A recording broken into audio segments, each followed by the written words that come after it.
Hello, college football fans, and welcome into the Scuttlebutt preview of Conference Championship Week for the SEC, the Big Ten, and the Big 12, this 15th week of college football. Please like and subscribe, and let's the Southeastern Conference champion game with the Georgia Bulldogs versus the Alabama Crimson Tide. The Georgia Bulldogs played Georgia Tech in a rivalry game last week and got a 16-9 point win in a very ugly fashion. The quarterback for Georgia, Gunnar Stockton, had been mentioned in the Heisman Trophy conversation as he's been one of the best college quarterbacks in the nation all season. But this game against Tech was nothing short of ugly.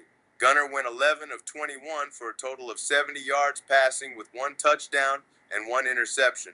With the Bulldogs struggling passing the football, they leaned on the running game with the duo of Nate Frazier and Josh McCray totaling 190 yards on the ground. The Unicorn Zachariah Branch hauled in 5 receptions for a total of 53 yards, averaging 10.6 yards a catch, and scored the game's only touchdown. The Georgia defense stepped up when they needed them the most and kept the stellar quarterback Haynes King out of the end zone the entire game, holding the Yellow Jackets to 3 field goals all game. The Alabama Crimson Tide beat the Auburn Tigers in their annual rivalry game at the Auburn Haunted House in a lackluster performance. This was a fourth quarter game, but at the end, Auburn turned over the football to many times, and the Crimson Tide prevailed in a 27-20 victory.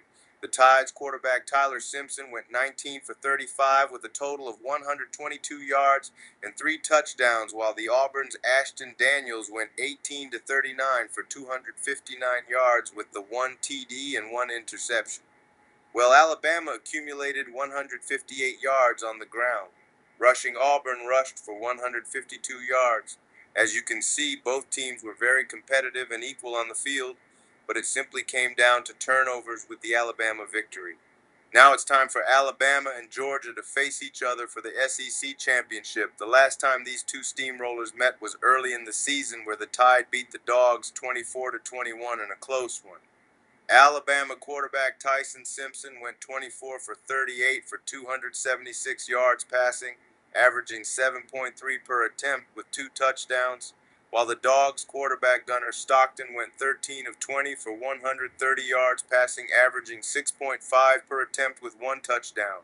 On the ground, Bama gained 117 yards rushing, and the Dogs went for 227 yards rushing. The Tide did their damage through the air, while the Dogs brought the fight on the ground. Just in from today's press conference today, Alabama defensive lineman Tim Keenan has identified the matchup between the Alabama defensive line and the Georgia offensive line as the potential mismatch of the game. Keenan said, "We've already beat this team before. We're going to go out there and make sure we do the same thing." Regarding the offensive line, he noted they are very sound, but emphasized that in the SEC, the play in the trenches kind of gets nasty in there. I can see this game being played out very similar in the SEC championship game. Furthermore, there's some key injuries on that Bulldog roster. The main injury that worries me the most is the center Drew Bobo, but Coach Kirby Smart preaches next man up.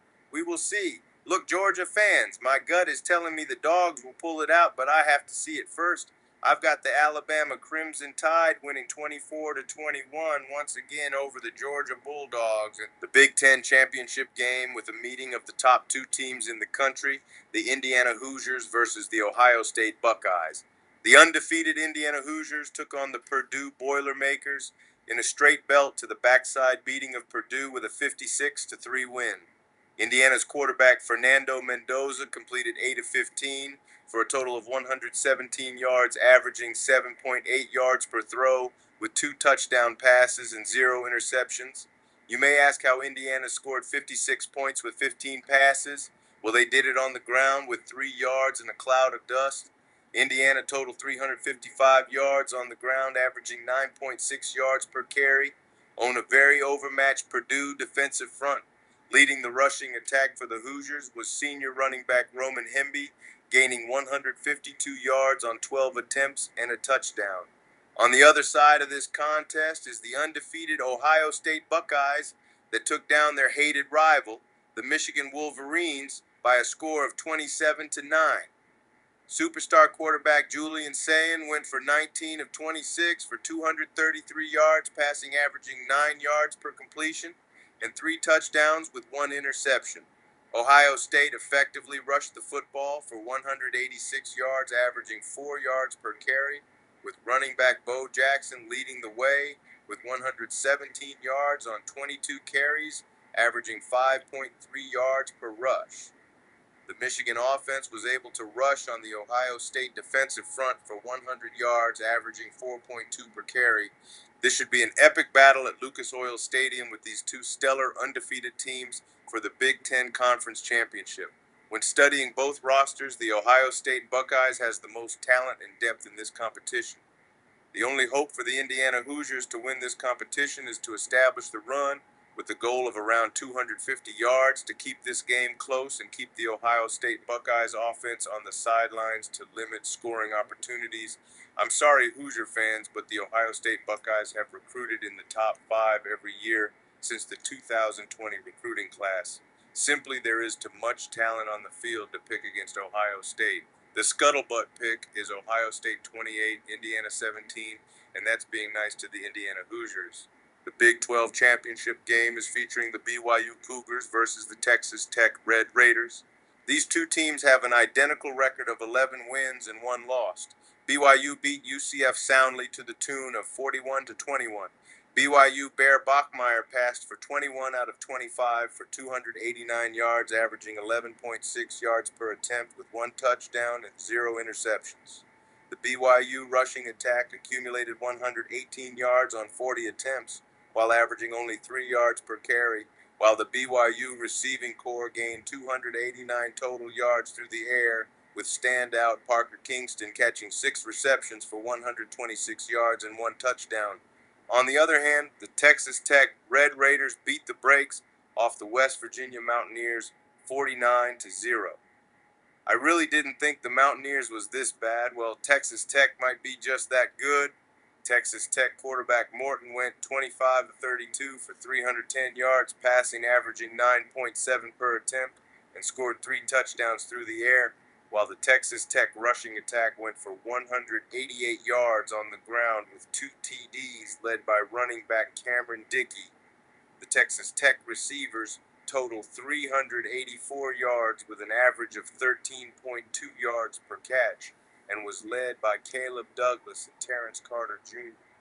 The unsung hero of this Texas Tech team is the Raiders' defensive front that held the West Virginia running backs to only 37 yards on 22 attempts. In the regular season, these two teams met where Texas Tech beat the BYU Cougars 29-7. During this contest, Texas Tech outpassed and rushed the Cougars significantly. I think the past will repeat itself, and the scuttlebutt pick is the Red Raiders 28 and the Cougars 21. Please like and subscribe, and come back to talk the college football playoff selections and what the committee got right and what they got wrong.